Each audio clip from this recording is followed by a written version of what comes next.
the last child who remembered the old bells of London. What she said on her deathbed, 1879. She was 91 years old when she finally spoke about the bells. For decades she had refused.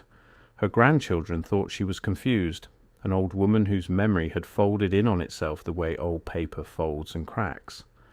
But on the last night of her life, in a narrow room above a shop on the Whitechapel Road, Eleanor Cray pulled her granddaughter close and told her something that the family would never write down, never repeat in public, and never fully understand. She said the bells of London had once sounded different, not louder, not closer, different. She said the city she was born into had been replaced while everyone slept, and that she was the last person alive who remembered the sound of the world before the change. Before we go any further, if you find stories like this one worth protecting, take 1 second to subscribe to the channel. We dig into the buried history that the official record would rather you never heard, and your subscription is the only reason these stories survive. So if you want more, subscribe right now and let us continue. Eleanor Cray was born according to the parish record in the spring of 1788. That record exists. You can find it. The handwriting is faded but legible, and it places her birth in a parish that the modern maps of London no longer name in the same way. That alone is not strange. Parishes were renamed often, boundaries shifted, and the great machinery of the city was always in motion. What is strange is what Eleanor remembered about that parish and what she remembered about the bells. To understand why her deathbed words mattered, you have to understand what bells meant to a person born in the 18th century. A child in London did not learn time from a watch. Almost no one owned a watch. A child learned time from the air itself. The bells of the churches rang the hours, rang the quarter hours, rang for births and deaths and fires and floods. Every neighbourhood had its own voice. The people who lived under a particular tower could tell you, without thinking, which bell was ringing and what it meant. They knew the pattern the way you know the sound of your own front door. It was not music to them. It was the structure of the day. It was the thing that told them they were home. Eleanor told her granddaughter that the bells she grew up with were not the bells that rang over London in 1879, and she did not mean that old bells had cracked and been recast, which happened all the time and which everyone understood. She meant something far stranger. She meant that the towers themselves had changed. She meant that the buildings the bells hung in were not the buildings she had played beneath as a girl. She said the stone was wrong. She said the height was wrong. She said the city had been quietly rebuilt around her over the course of her long life, and that the rebuilding had been so patient, so gradual, and so total that no one else seemed to notice it had happened at all. This is the heart of what people now call the Tartaria question. Not the cartoon version, not the empire of mud floods and giants, but the real and uncomfortable core of it. The core is simple. It is the suspicion that the cities we live in are older and stranger than the official timeline allows, that something was lost or hidden or overwritten, and that the people who lived through the change were either silenced, ignored, or simply did not live long enough to be believed. Eleanor Cray lived long enough. That was her curse. She outlived everyone who could have confirmed what she remembered, and so when she finally spoke, there was no one left to say yes. I remember it too. Her granddaughter, a young woman named Margaret, was the only person in the room that final night. Margaret was 23. She had grown up hearing fragments of her grandmother's stories and had learned, the way children do, to nod politely and change the subject.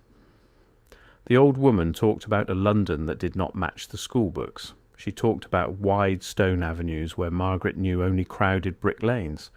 She talked about a great structure near the river that had no name Margaret could find on any map. The family treated these as the harmless wanderings of an ancient mind. But on the last night, something changed in the way Eleanor spoke. Margaret would later tell her own children that her grandmother's voice that night was not the voice of a confused woman. It was clear. It was urgent. It was the voice of someone delivering a message she had carried for 70 years and could no longer carry alone. Eleanor began with the bells because the bells were the proof she trusted most. She told Margaret that as a small girl, perhaps 5 or 6 years old, she had been taught the voices of the towers by her own grandmother. This pushes the memory back another 2 generations, back into the early 1700s, back to a London almost no living person in 1879 could speak about from direct experience.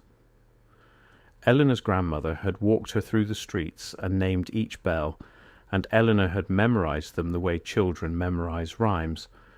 There was a deep bell she called the Watcher, which rang slow and low from a tower near the water. There was a bright triple chime she called the Three Sisters. There was a cracked, uneven bell that the local people loved precisely because it was flawed, and Eleanor said its sound was like a man clearing his throat before he spoke.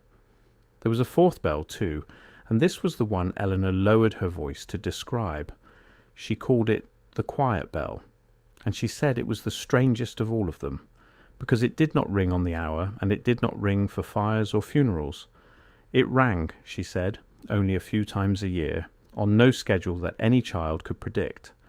And when it rang, the adults of the parish would stop whatever they were doing and stand still and listen until it stopped. Eleanor said she had asked her grandmother what the Quiet Bell was for, and her grandmother had only said that it was older than the others, much older, and that it had been hanging in its tower since before anyone's grandmother's grandmother could remember, and that one day it would stop ringing and never ring again. Eleanor told Margaret that she could not recall the exact year, but that at some point in her 30s she had simply realized, with a cold drop in her stomach, that she had not heard the Quiet Bell in a very long time. No one had announced its end.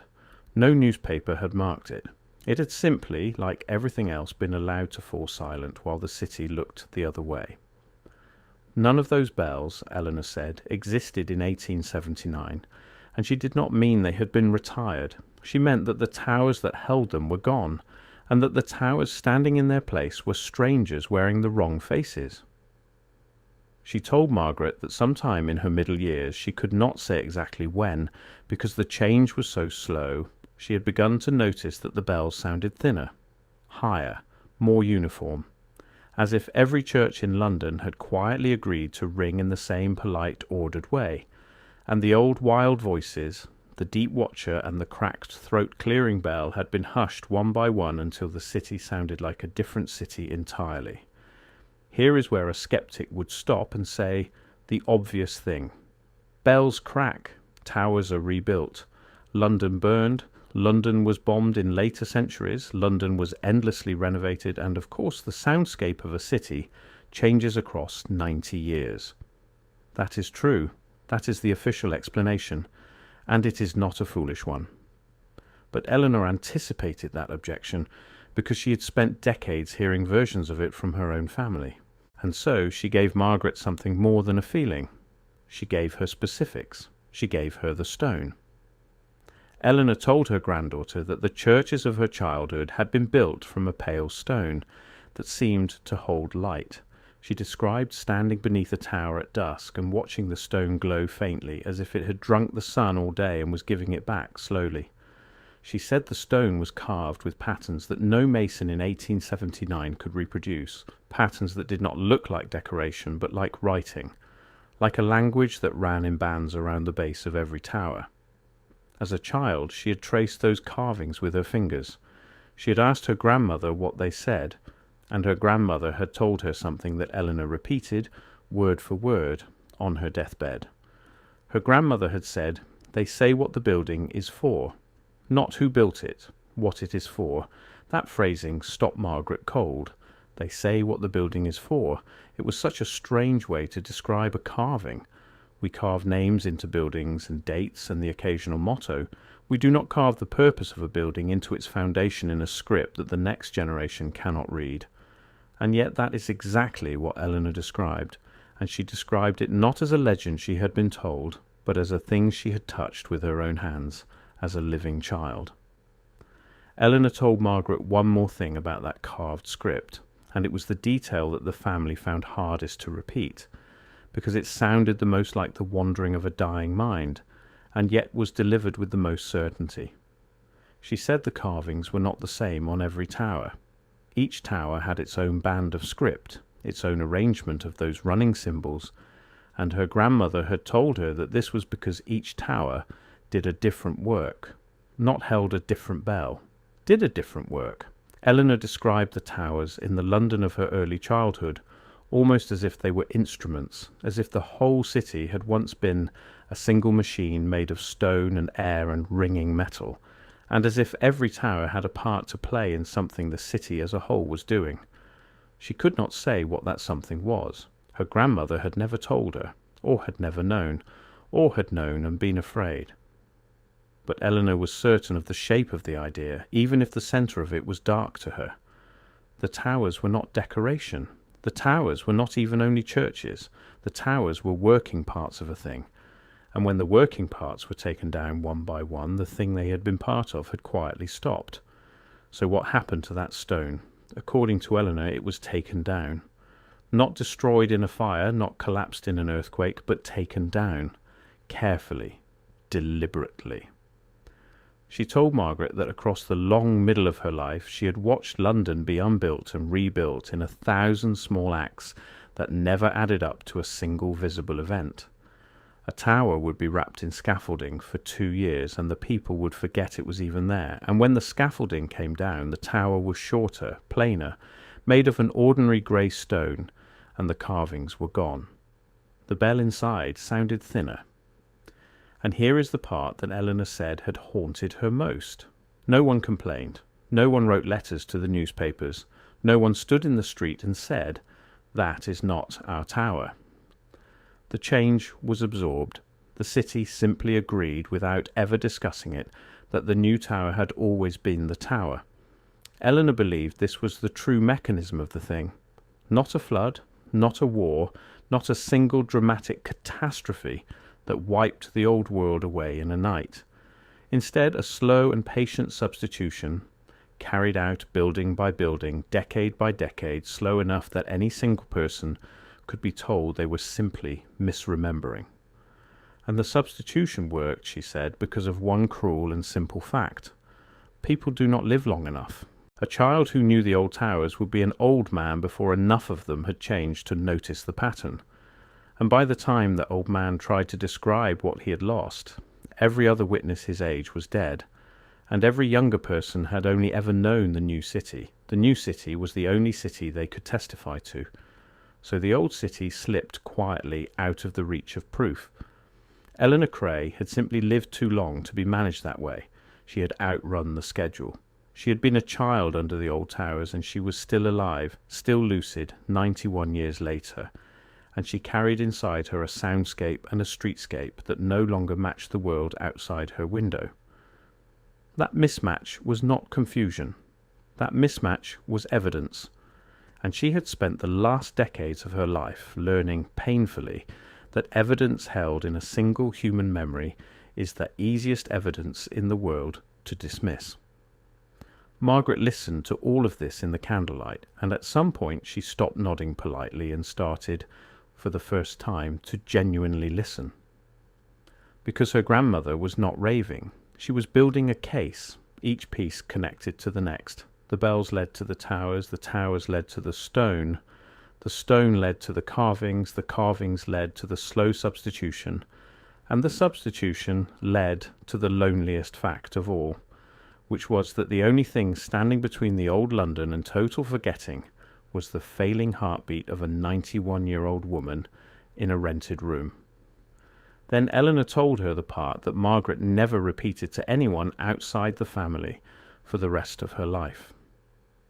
Eleanor said that when she was a young woman, perhaps 19 or 20, she had spoken to a man who worked on the unbuilding. He was not a villain. He was not part of a conspiracy in any way she could name. He was simply a labourer, a man who took the wages that were offered for the work that was available. And the work that was available, year after year, was the careful taking down of the old structures. Eleanor had asked him directly. She had asked him why the carved stone was being removed instead of repaired, and the man had told her something that she had carried like a stone in her own chest for 70 years. He told her that the stone was not being thrown away. He told her it was being collected. He said there were yards somewhere east of the city and somewhere across the river where the carved blocks were being stacked and counted and recorded, and that men came to inspect them who were not builders and not clergy and not anyone he could name. He said the old stone was being taken somewhere. And he said one more thing, the thing that made Eleanor stop asking questions and never ask them again. He said the less you remember about the old streets, the easier your life is going to be. And then he had looked at her, not unkindly, and told her she should forget she had ever spoken to him. Eleanor told Margaret that she had gone back to that part of the city once, years later, to look for the yards the labourer had described. She was perhaps 40 by then, a married woman with children of her own, and she went on a quiet afternoon and walked the streets east of where the towers had stood. She found nothing, not because the yards were hidden, she said, but because the ground itself had been changed. New roads ran where the labourer had told her the stone was kept. New buildings stood on it. Whatever had been collected and counted and inspected was gone, moved on, or simply built over, and the only thing left was Eleanor's certainty that she had once spoken to a man who counted carved stones for inspectors with no names. She never went looking again. She told Margaret that the city did not punish you for looking.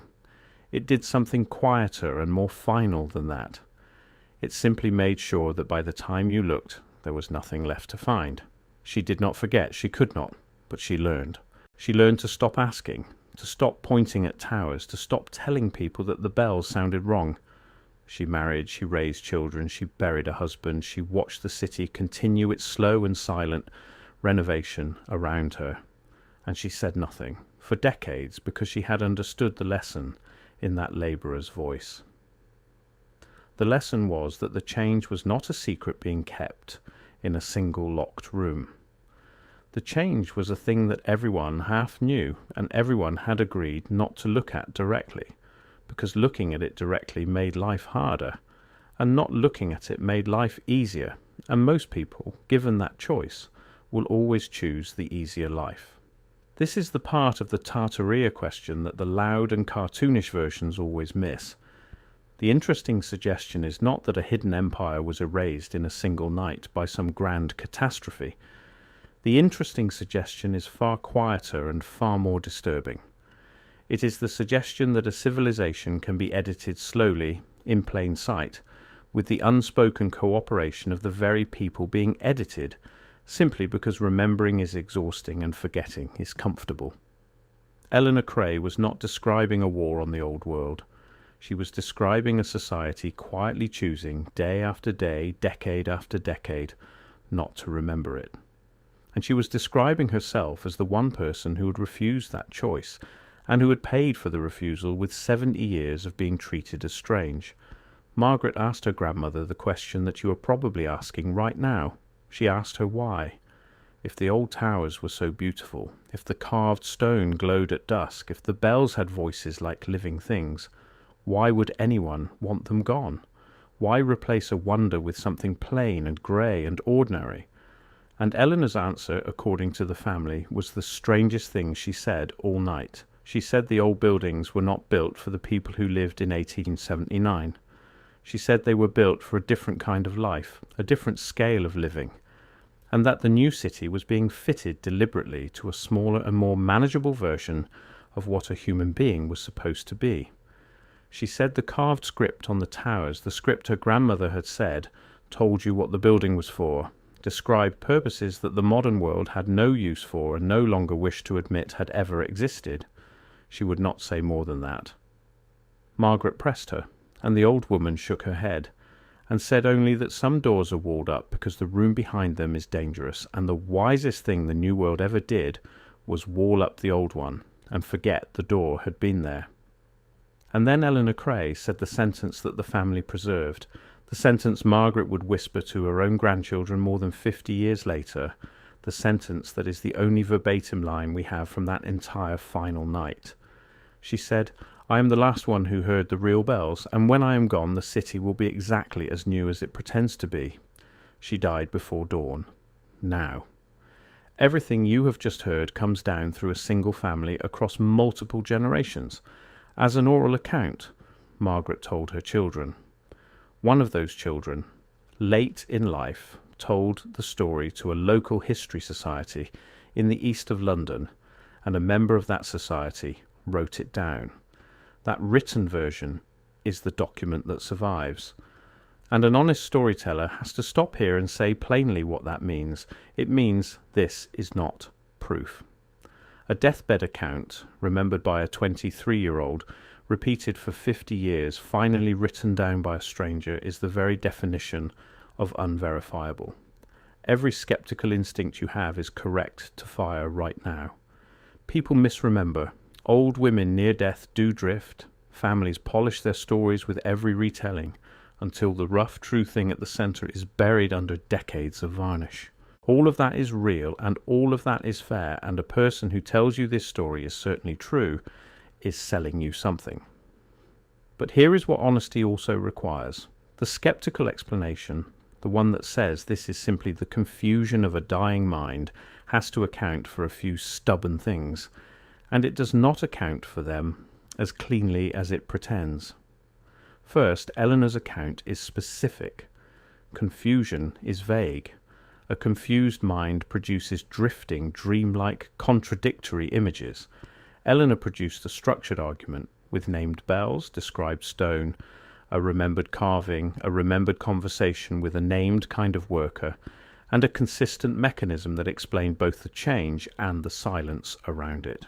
That is not the shape of confusion. That is the shape of testimony. Second, the detail of the slow substitution is frankly too sophisticated for an uneducated 91-year-old woman to have simply invented for dramatic effect.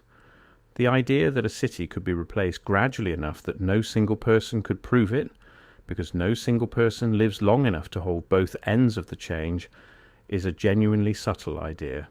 It is the kind of idea that is either the product of real lived observation or the product of a clever modern writer.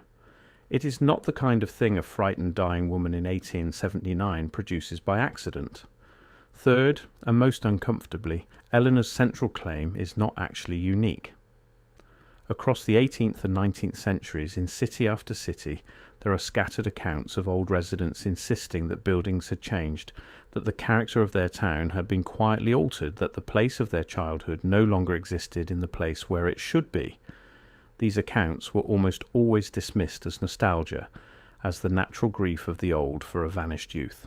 And maybe that is all they ever were. But the official record does confirm one thing without any argument at all. The 19th century was an era of staggering, relentless, city-wide rebuilding. Old London genuinely was unbuilt and rebuilt on an enormous scale. Towers genuinely were taken down. Stone genuinely was carted away to yards and reused and lost. That part is not conspiracy. That part is documented history. The only thing in dispute is what was lost in the process and whether anyone was paying close enough attention to say. And there is a fourth thing, the quietest of all, and it is the one that should trouble you most. Ask yourself a simple question. How would you know? If the city you live in had been slowly altered across the span of 3 or 4 human lifetimes, building by building, slow enough that no single change ever made the news, how exactly would you find out? You would not. You could not. You would have only ever known the city as it is. The old maps would look like old maps, charming and imperfect, easy to wave away as the rough work of less precise hands.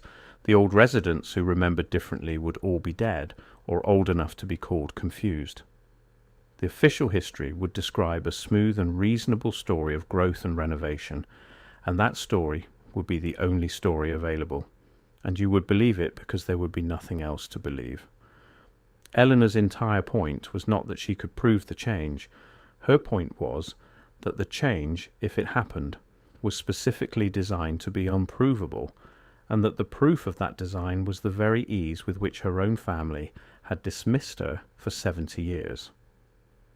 A truth that cannot be proven, and that costs you nothing to ignore, and that makes your life harder to carry, is the easiest truth in the world to lose. That was her warning, not the bells, the forgetting. Eleanor Cray claimed she was paying attention. She claimed she was the last one paying attention, And the tragedy of her story, the thing that makes it stay with you long after the candle in that Whitechapel room has burned out, is that even if she was completely right, even if every word of it was true, it would not matter, because the only proof she ever had was the inside of her own skull, and the inside of a skull does not survive the body. The old bells, the glowing stone, the carved script that told you what a building was for, all of it lived in one place by 1879, and that place was the memory of a single dying woman. And memory, unlike stone, cannot be stacked in a yard and counted. It simply ends, so we are left with a choice, and it is the same choice that Labourer offered Eleanor on a London street more than 200 years ago. We can decide that the easier life is the better life. We can file Eleanor Cray under the kindly heading of confused old woman, and let the city remain exactly as new as it pretends to be. Or we can do the harder, stranger thing. We can hold the door open just slightly. We can admit that we do not actually know with certainty that the cities we live in are as young and as simple as the official story tells us. We can admit that the people best placed to know the truth, the ones who lived through the change, are exactly the people who never survive long enough to be believed.